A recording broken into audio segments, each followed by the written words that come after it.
Olá pessoal, bem-vindo mais uma vez ao nosso canal, para o nosso programa Observatório da Política Caruaruense, que nesse período, sobretudo nesse período de pleito eleitoral, nós estamos analisando as movimentações aqui do pleito em Caruaru. E temos como propósito, repetir, temos como propósito e objetivo trazer um debate político, não apenas um debate em tempos de eleição, um debate eleitoral, mas trazer um debate aqui político para que a gente traga elementos para enriquecer ainda mais toda essa situação que nós estamos vivendo. E mais uma vez, vamos ter os nossos convidados aqui de sempre, o professor Arquimedes Fabrício e o professor Edivan. E o nosso programa hoje, os pontos que nós iremos abordar, nós analisamos para que a gente comece a conversar agora a partir das movimentações dos candidatos, a questão do legislativo também, vamos começar a abordar, mas vamos ter um programa específico para falar sobre aqueles que estão pleiteando uma vaga de vereador, um pouco também da análise dos guias e também fazer aqui uma rápida análise já das nossas entrevistas que tivemos já com o Rafael Vanderlei, tivemos também com o candidato do PT, o Marcelo Rodrigues. Já temos agendado já com o candidato Lessa, vamos fazer também uma sabatina aqui no nosso canal com o candidato Lessa também. Mas diante de tudo isso, vocês já sabem, né? Refaço o convite a todos vocês, aqueles que não são inscritos, se inscrevam aí no canal, que acompanhem aí o nosso debate, que possa contribuir de alguma forma para enriquecer e trazer qualidade no debate político. Porque se há uma coisa que nós sabemos que existe e que cresceu muito, é que não só em Caruaru, mas no Brasil todo, o debate político ganhou muitos espaços, porém a qualidade ainda é muito pequena, né? Nós somos ainda torcedores ao invés de eleitores, mas isso aí nós vamos ganhando experiência a partir do momento em que nós tentamos trazer um debate mais qualitativo. E diante do exposto aqui agora, vamos começar aí com os nossos convidados, com as nossas análises acerca dessas primeiras movimentações aqui de outubro com relação ao pleito Caruaru. Começar primeiro com o professor Arquimedes. Professor Arquimedes, tivemos na última sexta-feira o início dos guias eleitorais, nós já temos aí alguns movimentos, né? Nós já temos aí alguns volumes de campanha. Esse primeiro momento, com relação ao volume de campanha, com relação a esses primeiros guias, qual a análise que o professor faz acerca do que os candidatos estão apresentando? Boa noite, professor Alberto, professor Edivan, aos amigos que estão nos assistindo nesse momento. Bem, Alberto, a gente percebe que desde o primeiro guia, ou dos primeiros guias do primeiro dia, a gente percebe, então, perfis bem diferenciados, não é? A candidata à reeleição, a prefeita Raquel Lira, ela vem desde o começo do primeiro guia até os dias atuais, já com quase uma semana, com a prestação de contas, né? Ela tenta mostrar o que fez, né? E tenta puxar já o que vai fazer, tá? O candidato Rafael Delon, do PSD, ele vem, então, se mostrando como se fosse, ou tenta apresentar aquilo que a gente já falou até em programas anteriores, né? Como sendo o novo, a nova proposta política para Caruaru. Porém, também aquilo que a gente já observou em outros programas, o novo de Rafael passa por práticas antigas. A gente vai detalhar isso lá na frente depois, tá? O candidato Lessa, a gente percebe que Lessa, ele vem com uma postura bem austera, de autoridade, demonstrando realmente que ele é delegado, não é? Essa é a postura que eu vejo até agora nos guias que ele tem aparecido. O candidato Marcelo Gomes, Marcelo, ele tenta, então, ganhar o eleitor, ou convencer o eleitor, ou levar o eleitor, né, a se apresentar como sendo o quê? Uma nova opção para Caruaru, porém uma opção que traz uma, entre aspas, união. Ele consegue unir dois adversários históricos, o grupo de Tony Gel, o grupo de José Queiroz, que declaram abertamente na mídia, na televisão, que estão apoiando, sem nenhuma dúvida, sem nenhum constrangimento, sem nenhum limites, Marcelo Gomes. E o Marcelo Rodrigues, ele aparece realmente como sendo aquele candidato que tenta, então, conseguir atrair a atenção do eleitorado pelas obras nacionais que o PT fez em Caruaru. O chamativo de Marcelo é esse. É o FPE, é o IFPE, e traz a fala do ex-presidente Lula, que quer queira que não, ainda é um grande líder nesse país. Infelizmente, eu posso dizer assim, fica de fora de toda essa conjuntura política o candidato da Unidade Popular, o Rafael Vanderlei, que pela legislação, por não ter seu partido representação na Câmara dos Deputados, no Congresso Nacional, não vai ter, então, tempo no guia eleitoral. Então, acho que ainda está sendo, o guia está sendo morno. Tá? Já apareceu aqui e ali uma denúncia pequena, mas ainda é morno. É o que eu estou percebendo ainda. Com relação à movimentação política, ela já começa a existir. Já houveram carreatas, já está acontecendo, então, visitação ou algumas mini caminhadas, não é? Ainda sem aglomerações, até onde a gente sabe, tá? Mas ainda está começando a decolar, digamos assim, a campanha eleitoral aqui em Caruaru. É o que eu estou vendo até o momento. Professor Edivan, concorda, professor Arquimedes? Há algo mais a acrescentar? Enfim, fique à vontade. Boa noite, professor Arquimedes, e aos nossos telespectadores. É o seguinte, eu concordo com o professor Arquimedes, né, nesse início de campanha, quando a gente avalia e observa, né, as primeiras inserções no guia eleitoral, como de fato e como já é uma praxe, nenhuma novidade inicial quando você avalia os programas que aparecem nos guias, né? Aquela praxe de sempre, a apresentação da família, quem não tem uma família já construída, mas a apresentação do seu currículo, né? Você não tem muita diferença, você não tem muita novidade, né? Nos guias eleitorais há muito tempo no Brasil. É sempre o mesmo formato, a mesma dinâmica em si. Com relação em si à rua especificamente, eu acho a campanha ainda muito fria aqui em Caruaru, muito fria, né? Você não tem mais... eu só vi agora, por exemplo, até por questão da legislação, você tem uma diminuição, né, nos materiais de campanha, tem uma questão aí ambiental que se deve evitar muito. Em tempos, em pleitos anteriores, você tinha uma chuva de material pela cidade, talvez isso possa aumentar mais um pouco, mas diminuiu muito, pelo menos até agora, né? A propaganda está sendo muito mais na linha mais da imagem das redes sociais do que propriamente no corpo a corpo, até isso se explica devido ao período de pandemia, né? Aqueles famosos bandeirões que sempre estavam presentes nas ruas, não vejo de todos os candidatos, eu só vi até agora de Raquel, né? Não vejo dos outros, em vários locais da cidade que a gente passa, né? Eu estou achando ainda muito tímida o início dessa campanha, apesar que está começando, mas eu estou vendo uma certa timidez no processo de propaganda dos candidatos. Eles estão investindo mais na rede social do que propriamente no dia a dia, como a gente já enfatizou.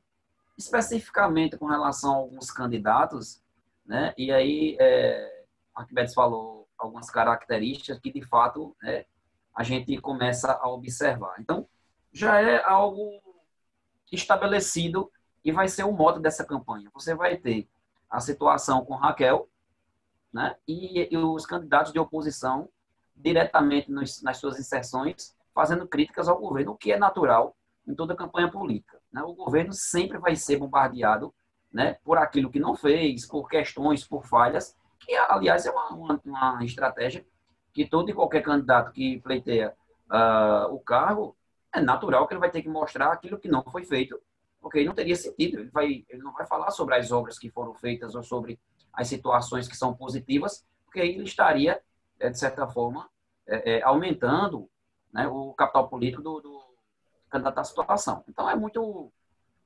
tradicional. O início, com essa certa timidez, eu diria que uma coisa interessante, né, nesse início das inserções dos guias eleitorais com relação a Raquel, por exemplo, foi o fato de falar, né, e nas suas entrevistas, já começar a falar sobre aquilo que ela prometeu na campanha anterior, né, já foi um fato, acho que foi um fato interessante com relação às creches, né, com relação a outros temas, né, com relação à feira, por exemplo, que foram os dois casos da administração. Então, são pontos novos que estão sendo discutidos. Eu concordo com o professor Arquimedes quando fala com relação à postura de Lessa. Está muito diferente daquela tranquilidade que se passou em 2016, de certa forma, né? Eu não sei se é uma timidez da época, ele estava chegando, agora ele está um pouco mais, está mais experiente. Então, ele se apresenta com mais altivez, ele se apresenta com uma postura literalmente mais séria, né? A forma como ele se expressa, né? Ele está extremamente com uma imagem muito séria, como se estivesse dando ordem, literalmente, né? Ele está, de fato, com uma presença muito, né, da área dele, né? Está extremamente militarizada, com uma postura bem mais severa na sua fala, falando com mais ênfase, né? Passando uma força muito grande e uma ordem, uma superioridade na sua fala em si. A gente observa essa mudança de discurso, né, e de postura de Lessa, né? E outra coisa também que a gente deve observar é essa parte da presença constante. Isso já foi debatido nos outros grupos, né? O Arquimedes acabou de falar, você também já tinha mencionado, que é com relação à presença de Lula, né? E os guias, as inserções, né, nos intervalos, a presença de Lula muito forte. As imagens também, né, que já fica gravada. E uma coisa interessante, né? Marcelo Rodrigues, ele apresentou, né, num dos seus guias, está apresentando mais a sua vice, e falando, né, com uma certa representatividade. Lessa é outro, e também está utilizando muito o vice. Só vi esses dois até agora. Eles estão utilizando mais a presença do vice na campanha do que os outros candidatos, né? Foi um ponto que a gente tinha observado, né? Até porque, tradicionalmente, os vices ficam um pouco mais à parte, um pouco mais esquecidos. É muito comum isso, né, nas últimas eleições. Mas eu estou observando que tanto Rodrigues como Lessa está mostrando mais os vices nas suas inserções, né? E com relação a Marcelo Gomes, eu acho que Marcelo Gomes está num processo de representação muito grande. Ele está fazendo um esforço muito forte, porque não é do estilo dele, não é digamos, da sua facilidade, do seu jeito de ser, né?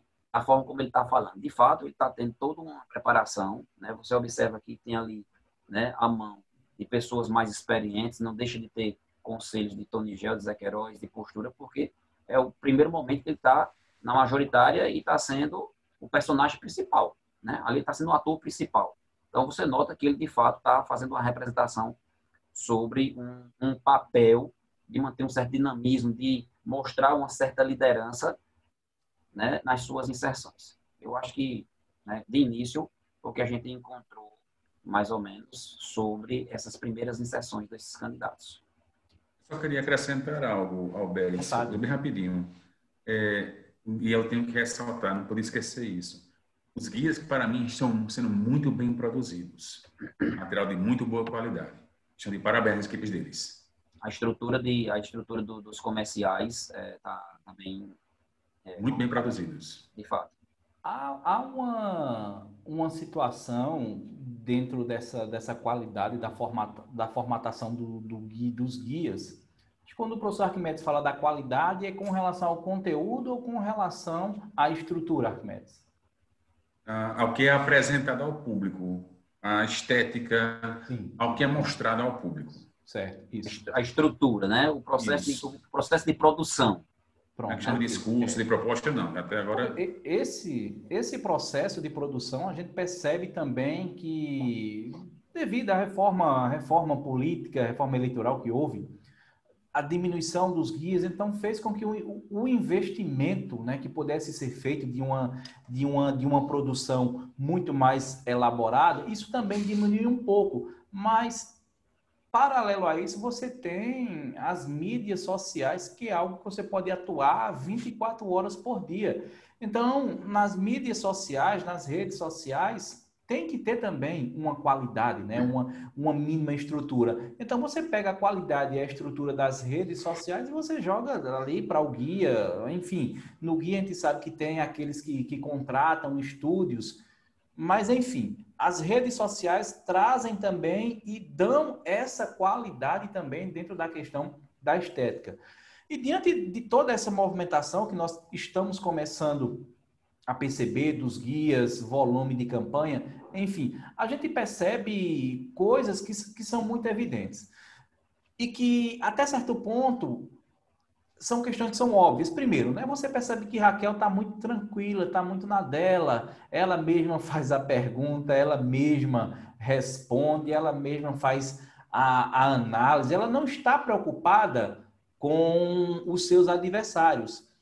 E que, de certa forma, isso é muito compreensível, porque o momento dela é o momento dela prestar conta dos 4 anos, daquilo que ficou, que ela prometeu, e daquilo que ficou a ser feito e daquilo que ela conseguiu fazer. Então, ela é uma candidata que ela está dialogando diretamente com os seus eleitores, diferentemente dos outros, que além de dialogar com os seus eleitores, tem que criar uma situação para que haja algum tipo de rachadura, haja algum tipo de polêmica que traga Raquel para o debate para tentar polarizar consigo. Então, nós estamos vendo isso, que todos os guias, né, com exceção do Rafael Vanderlei, devido à questão que o professor Arquimedes já colocou, a gente percebe, a gente vê isso, que eles estão tentando, tanto o Rafael, o Marcelo Gomes, o Marcelo Rodrigues, o Lessa, estão tentando criar a situação para trazer Raquel para eles. Agora, trazer para eles de que forma? De tentar criar uma ideia de que a polarização é entre Raquel e um dos 4. Então, e você percebe que a Raquel não está, até o momento, entrando ainda nesse jogo de polarizar com alguém. Me parece muito que ela está deixando, né, o jogo ser jogado para, a partir daí, diante das primeiras pesquisas, quando sair, né, uma coisa também que é muito estranho. Até agora nós não tivemos nenhuma pesquisa registrada, nenhuma pesquisa séria, né? Tivemos há mais ou menos uns 45 dias atrás, que é uma pesquisa, assim, que eu não dou credibilidade. Nós já conversamos aqui um pouco sobre aquela pesquisa. E fica aquela ansiedade de sabermos um pouco daqueles votos do Tonigel e do Zé Queiroz, majoritariamente para quem é que vai migrar, né? Enquanto não sai a primeira pesquisa. E é nisso que os opositores de Raquel estão se apegando, né? Nesses votos que estão soltos aí. Então você vê o Rafier tentando falar da sua história, aquela coisa mais pacata, mas quando a gente vê ele em sabatinas, ele tem um tom totalmente agressivo. Até em alguns momentos chega a ser arrogante. O Lessa mantém um padrão completamente diferente, aí concordo tranquilamente com vocês, não vou repetir. O Marcelo Rodrigues, nós já tínhamos conversado aqui que o propósito dele é trazer o PT nacional, trazer aquilo que o PT nacional fez e que chegou aqui na nossa região, ele jogar como sendo algo da cultura do PT. Isso nós conversamos aqui. O Marcelo Rodrigues, o Marcelo Gomes agora, também concordo tranquilamente com o professor Edivan, há um esforço muito grande do Marcelo Rodrigues, do Marcelo Gomes se transformar de fato num candidato competitivo, né? Tendo o Zé Queiroz e tendo o Tonigel ao seu lado. Então, a essência do Marcelo Rodrigues está sendo lapidada. Eu prefiro falar dessa forma, né? Estão lapidando a essência do Marcelo Gomes para que ele se torne mesmo um candidato competitivo. Enquanto historiadores que nós somos, nós teríamos aqui muita dificuldade de falar sobre questões e amanhã e depois, e se acontecer isso, se acontecer aquilo. Como historiadores, evidentemente, nós não podemos fazer isso, mas como analistas políticos, nós podemos sim fazermos as nossas análises, fazermos as nossas projeções. De que forma E aí é o que eu quero perguntar para vocês, e aí a gente vai organizando aqui. Vejam, diante do que nós estamos vendo, não temos pesquisa ainda, não temos pesquisa. Dentro daquilo que estão se encaminhando os guias, daquilo que estão se encaminhando, as propostas dos candidatos para tentarem arregimentar os votos aí de Tony Gel e de Zé Queiroz. Agora, começando por professor Edivan, o que é que nós podemos esperar, professor Edivan? Será que nós já temos alguma perspectiva daquele que poderia lucrar mais desses votos que estão aí soltos? O que é que a gente pode vislumbrar? Politicamente, nós podemos fazer essas projeções. Historiadores não, mas politicamente sim. Pois não, professor? Exato. Até porque não tem como a gente fazer uma previsão, né? Historiador não pode fazer previsão com relação ao futuro, né? Então, é bem lógico isso. Mas, obviamente, essa parte dos votos que estão aí, né, na arena, vamos dizer assim, na arena política, com relação aos dois grandes nomes, né, tanto Tony Gel como Zé Queiroz, e as eleições passadas, notadamente que a gente vai observar o seguinte: claro que tem alguns candidatos que podem angariar mais votos, né, desses que estão por aí na arena. E até a questão do seguinte, eu diria que aqueles que podem ter mais digamos assim, essa aceitação desse público, eu diria que esses votos de Tony Gel e Zé Queiroz, eles vão ficar transitando entre, eu diria que seria o tripé mais forte do momento, que é entre Rafier, Lessa e a própria Raquel. A gente não pode esquecer o seguinte, que Raquel, agora, nesse momento, na eleição, nesse momento, é que ela está nesse campo da situação em si, mas, né, contra Tony Gel e Zé Queiroz. Mas, historicamente, a Raquel pertence a um grupo político que sempre fez parte da base, mesmo com os momentos de turbulência política que caracterizou, né, a questão Queiroz e Lira, aqui na história política de Caruaru, mas sempre foi um grupo que esteve sempre na mesma linha, né? E era a oposição com relação a Tony Gel. Nessa questão, tem muita gente, desses votos de Zé Queiroz, por exemplo, que pode muito bem continuar e, de certa forma, migrar para Raquel. Né? São projeções, como a gente está dizendo, né? Você está analisando a partir de possibilidades. Eu estou levando em consideração esse histórico de Raquel, né, enquanto fazia parte desse mesmo jogo ao lado do grupo de Zé Queiroz. Você também tem a questão dos votos de Tony Gel, que aí eu diria que os votos de Tony Gel teriam uma possibilidade maior de ir para Lessa ou para Rafier. Possibilidade, né? Rafier, que tem na sua escola em relação a Tony Gel, que foi vice em 2016, né? Então, sua construção política, ele deve a Tony Gel também, né? É muito possível, e a gente já falava aqui nos outros programas, né? A sua presença, e ele mira muito na questão da zona rural, isso é uma questão, é um fato. E, ao mesmo tempo, também pela estrutura, pela força com que Lessa está chegando na campanha, com mais experiência, com mais história para contar, porque era no Legislativo Estadual.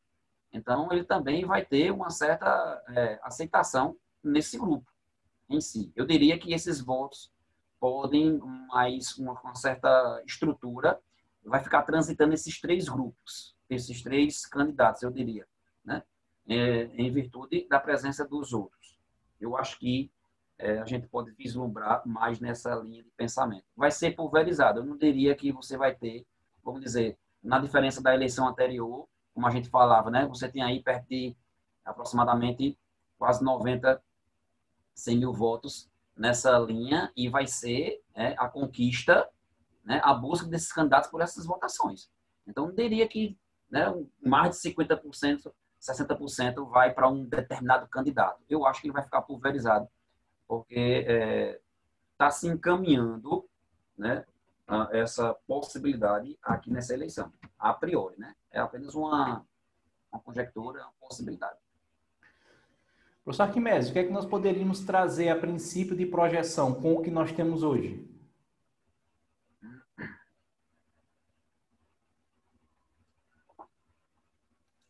Microfone, Arquimedes.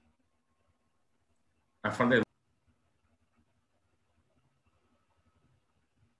Foi muito pertinente a fala do professor Edivan, quando ele destaca, então, que os votos estarão pulverizados em 3 frentes. Marcelo Gomes, delegado Eric Lessa e o Rafael Delon.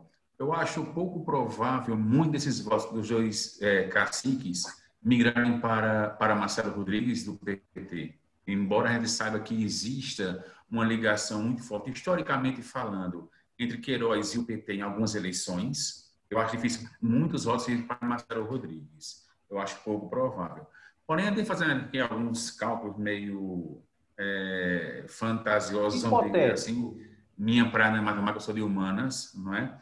A gente fez a seguinte base aqui, Alberes. Eu conversei com os colegas também e a gente chegou a essa concepção.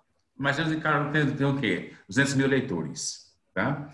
Desse total, vamos tirar 30 mil, que não são votos válidos.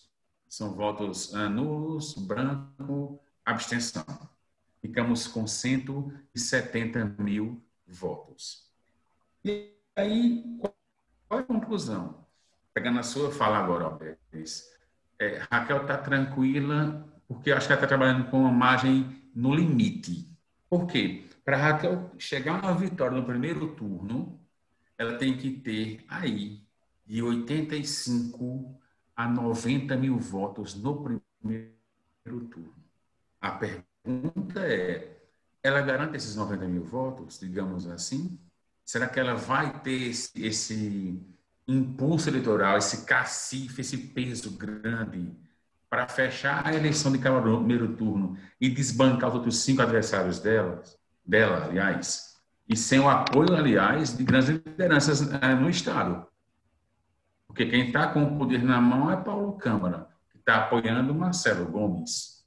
Né? Então, leva a uma reflexão. Será que Raquel vai conseguir reunir de 85 a 90 mil eleitores para garantir a vitória no primeiro turno?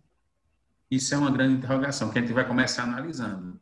E percebe, então, que até o momento, para não dizer eu que veja assim, nem Lessa, nem Rafael e nem Marcelo mostraram ainda que estão conseguindo esses votos de Tony e de Queiroz. Acho que ainda é prematuro para fazer essa análise ainda, mas é o que a gente desenha por aí, é a situação. Até sair a primeira pesquisa, a análise, as condições materiais que são postas para que a gente possa interpretar é diante do movimento que nós estamos observando dos candidatos, né? A primeira pesquisa, quando ela sair tudo direitinho, com registro, aí sim, nós vamos ter aí, podemos fazer uma proporção de uma forma mais segura. Mas aí, diante da movimentação que está acontecendo, e aí eu trago novamente, diante da desistência do Queiroz e do Tony Gel, houve um ânimo muito maior para a oposição, porque são votos aí que estão para serem conquistados. E isso é o que, para mim, é o que vai dar graça a essa eleição, essa possibilidade de você ter aí dezenas de milhares de votos em busca de um candidato. E é isso que os oponentes de Raquel estão tentando buscar, né? Tentando dar um